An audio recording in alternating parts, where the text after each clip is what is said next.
Haleluya. Shalom, saudara kekasih di dalam Tuhan kita Yesus Kristus. Kita bersyukur kepada Tuhan karena kita masih diberikan kesempatan untuk dapat hidup pada saat ini. Masih bisa bangun tidur, masih bisa bernafas, masih bisa beraktivitas. Baik Bapak Ibu, saudara-saudara kekasih yang di dalam nama Tuhan Yesus Kristus, satu tema yang akan saya bagikan dan untuk kita belajar secara bersama-sama tentang firman Tuhan ini, yaitu berbicara tentang berapakah gaji untuk mengikut Yesus. Dalam bahasa Alkitab biasanya mengatakan bahwa berapa upah mengikut Yesus. Untuk itu kita akan bacakan firman ini yang telah saya pilih dan ambil dalam kitab Matius pada pasal yang ke-19, Matius pasal 19 pada ayat yang ke-27 sampai 29. Matius 19, 27 sampai 29. Lembaga Alkitab Indonesia memberikan judul upah mengikut Yesus. 27. Lalu Petrus menjawab dan berkata kepada Yesus, "Kami ini telah meninggalkan segala sesuatu dan mengikut Engkau. Jadi apakah yang akan kami peroleh?" 28. Kata Yesus kepada mereka, "Aku berkata kepadamu, sesungguhnya pada waktu penciptaan kembali, apabila Anak Manusia bersemayam di tahta kemuliaannya, kamu yang telah mengikut aku akan duduk juga di atas 12 tahta untuk menghakimi ke-12 suku Israel." 29. Dan setiap orang yang karena namaku meninggalkan rumahnya, saudaranya laki-laki atau saudaranya perempuan, bapak atau ibunya, anak-anak atau ladangnya, akan menerima kembali 100 kali lipat dan akan memperoleh hidup yang kekal. Demikian jauh firman Tuhan yang telah kita baca, mendengarkan dan dapat merenungkan dari hari ke lepas hari. Nah, firman Tuhan ini berkaitan dengan pertanyaan Petrus kepada Yesus, di mana Petrus dan kawan-kawan dan murid-murid Yesus lainnya sudah meninggalkan segala sesuatu untuk mengikut Yesus. Apa yang mereka tinggalkan? Sudah tentunya Petrus adalah seorang penjala ikan. Itulah menjadi pekerjaannya dia. Berarti segala sesuatu itu, yang pertama itu pekerjaannya, itu yang ditinggalkan untuk mengikut Yesus. Nah, pada ayat yang ke-29, dan setiap orang karena namaku meninggalkan rumahnya, berarti segala sesuatu yang Petrus tinggalkan dan kawan-kawannya adalah rumahnya. Rumahnya, terus apa juga? Saudaranya laki-laki atau saudaranya perempuan, bapak atau ibunya, anak-anak atau ladangnya. Berarti yang Petrus tinggalkan segala sesuatu itu merupakan rumahnya, saudaranya laki-laki, saudaranya perempuan, bapak, ibunya, dan juga ladang. Itu merupakan segala sesuatu dari Petrus dan murid-murid Yesus lainnya. Mereka meninggalkan segala sesuatu dan mengikut Yesus. Berarti pantas Petrus bertanya kepada Yesus, "Berapa gaji saya? Berapa upah saya? Segala sesuatu telah kami tinggalkan, berapa upah saya?" Dan juga pertanyaan ini juga sering muncul dalam kalangan orang Kristen. Apakah mengikut Yesus itu kaya? Standar mengikut Yesus itu harus kaya? Nah, sering kali kita mendengarkan dari anak-anak Tuhan, anak-anak gereja, mereka berkata mengikut Yesus itu ukurannya kaya. Ukurannya harta, kemakmuran yang harus mereka dapat dari mengikut Yesus tersebut.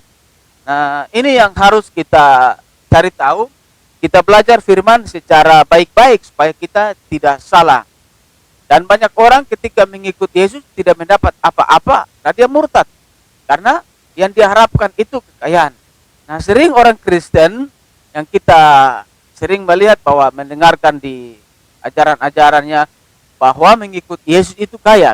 Sering mereka gunakan ayat-ayat yang suka didengar, sepertinya Yohanes 10 pada ayat yang ke-10.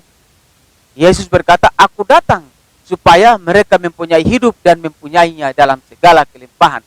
Nah, ayat ini sering digunakan orang Kristen bahwa standar ikut Yesus itu kaya karena ayat ini. Nah, mereka tidak tahu dalam bahasa aslinya itu apa yang digunakan Yesus di situ. Kata hidup dalam bahasa Yunani itu ada dua, yaitu bio dan zoe. Kalau bio itu berkaitan dengan kehidupan jasmani. Dari bio ini munculnya biologi, bioskop, gambar hidup. Jadi bio itu berkaitan dengan hidup jasmani. Sedangkan kata hidup yang lainnya juga adalah zoe. Zoe itu bukan hidup jasmani, tetapi hidup yang kekal, hidup di sorga. Nah, dalam Yohanes 10 di sini, itu Yesus berbicara, aku datang supaya mereka mempunyai hidup. Nah, kata hidup ini digunakan apa? Zoe atau bio. Kalau bahasa Indonesia hidup ya hidup, tetapi kalau dalam bahasa asli kata hidup sini ada dua. Dalam bahasa Yunani ada dua. Nah, dalam Yohanes 10 pada ayat yang ke-10 sini kata hidup apakah digunakan untuk bio? Kalau bio berarti benar. Orang-orang mengatakan mengikut Tuhan itu harus kaya, harus makmur, harus sehat dan segalanya. Kalau dia menggunakan kata bio, tetapi kan tidak. Dalam bahasa asli Yohanes 10 pada ayat yang ke-10 di sini Alkitab tidak menggunakan kata bio, tapi zoe. Berarti Yesus datang membawa keselamatan, kehidupan kekal, bukan hidup secara jasmani, tetapi hidup di sorga. Nah, kita bisa bandingkan juga dalam Yohanes 14 pada ayat yang ke-6 berkata, aku jalan kebenaran dan hidup. Lagi-lagi kata hidup sini tidak digunakan untuk bio, tetapi digunakan untuk zoe. Berarti Yesus datang membawa kehidupan kekal, kehidupan di sorga. Yohanes 3 pada ayat yang ke-16 juga berkata, karena begitu besar kasih Allah akan dunia ini, setiap orang yang percaya memperoleh hidup. Kata hidup juga di sini bukan hidup secara bio, tetapi zoe. Berarti Yesus datang itu memberikan kehidupan kekal, memberikan kehidupan masuk surga. Jadi salah kalau kita katakan orang yang mengikut Yesus itu harus kaya terkait dengan Yohanes 10 tadi. Aku datang supaya mereka mempunyai hidup dan mempunyainya dalam segala kelimpahan. Berarti salah. Kalau orang yang mengikut Yesus standarnya kaya. Nah, sekarang pertanyaannya, kalau gitu, apakah orang mengikut Yesus miskin? Tadi dikatakan orang mengikut Yesus tidak kaya. Apakah orang mengikut Yesus miskin? Nah, kalau ada orang yang mengikut Yesus, dia miskin, berarti perlu dipertanyakan imannya. Bukankah Alkitab berkata, carilah dahulu kerajaan Allah, semuanya ditambahkan kepadamu. Nah, kalau ada orang Kristen yang mengatakan dia mengikut Yesus, tetapi hidupnya melarat, ada salah dengan imannya. Perlu diperhatikan, perlu masuk dokter untuk memeriksa imannya itu. Nah, berarti yang benar yang bagaimana? Ikut Yesus tidak kaya, ikut Yesus tidak miskin. Yang betul yang mana?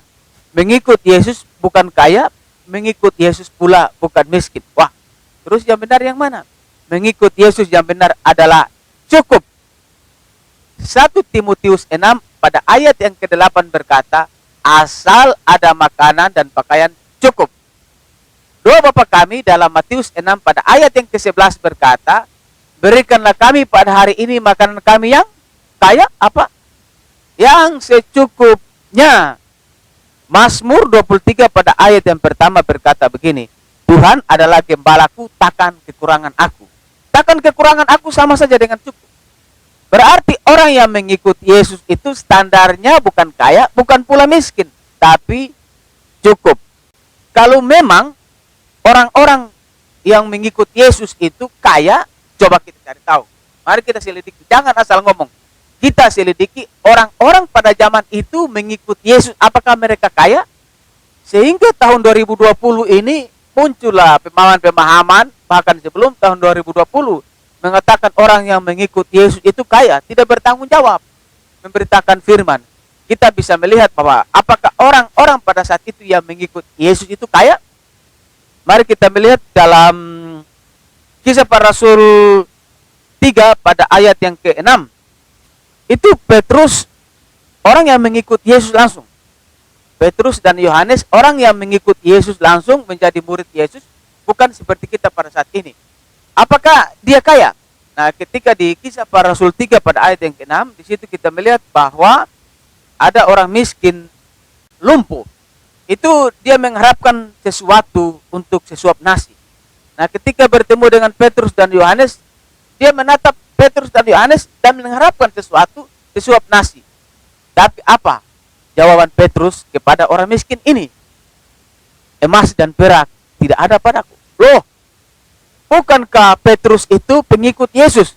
Tetapi kenapa dia berkata emas dan perak tidak ada padaku? Bukankah Yesus itu pencipta langit dan bumi? Kok emas dan perak saya tidak ada? Berarti orang yang mengikut Yesus itu bukan kaya. Bayangkan Petrus saja berkata, emas dan perak tidak ada padaku. Lalu apa yang diharapkan dari Petrus? Dia mengikut Yesus sehari-hari, tapi emas dan perak pun tidak ada pada dia. Lalu di tahun 2020 orang mengatakan mengikut Yesus itu kaya. Nah, ini yang perlu kita kaji secara bersama-sama. Nah, untuk itu ini terkait dengan orang yang mengikut Yesus pada zaman itu ya. Apakah mereka harus kaya? Ahli Taurat itu bertanya kepada Yesus, "Guru, aku mau mengikut engkau." Nah, ini terkait dengan mengikut Yesus. Lalu Yesus berkata kepada dia, "Serigala mempunyai liang, burung mempunyai sarang, anak manusia tidak ada mempunyai tempat untuk meletakkan kepalanya.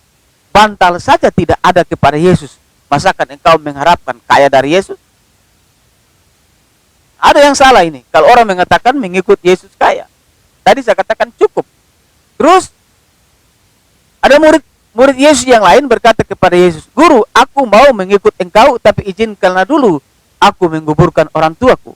Lalu Yesus berkata, "Biarlah orang mati menguburkan orang mati." Sedih banget. Orang yang mengikut Yesus pada saat itu, waduh, empot-empotan, tidak kaya. Terus ada anak muda yang kaya, Matius 19. Itu datang kepada Yesus, "Guru, perbuatan baik apakah yang kuperbuat sehingga aku memperoleh hidup yang kekal?" Tetapi Yesus menjawab, "Pergilah, jualah hartamu, bagikan ke orang miskin, mari datang ikut aku." Orang kaya saja ketika dia mau mengikut Yesus, Yesus suruh jual harta. Masakan target kita mengikut Yesus kaya? Berarti mengikut Yesus bukan kaya, mengikut Yesus bukan miskin, tapi mengikut Yesus adalah cukup. Rasa cukup ini yang penting. Kenapa? Adam dan Hawa itu tidak merasa cukup sehingga dia mau memakan buahnya. Standar dari Tuhan adalah cukup.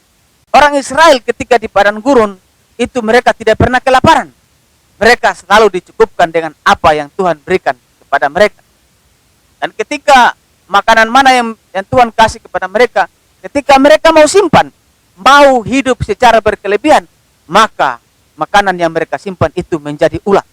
Berarti standar hidup orang Kristen bukan kaya, bukan juga miskin, tapi standar orang Kristen adalah cukup. Nah, Petrus bertanya kepada Yesus, "Segala sesuatu telah saya tinggalkan, apa yang saya peroleh?" Nah, ini yang Yesus akan janjikan.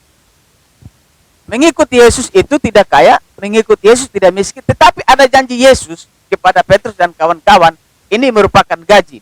Ada berapa gaji tersebut yang Yesus ingin kasih kepada Petrus? Matius 19 kita mengetahui, kita baca ulang bahwa di sini Petrus menjawab dan berkata kepada Yesus, "Kami telah meninggalkan segala sesuatu dan mengikut engkau. Apa yang akan kami peroleh?"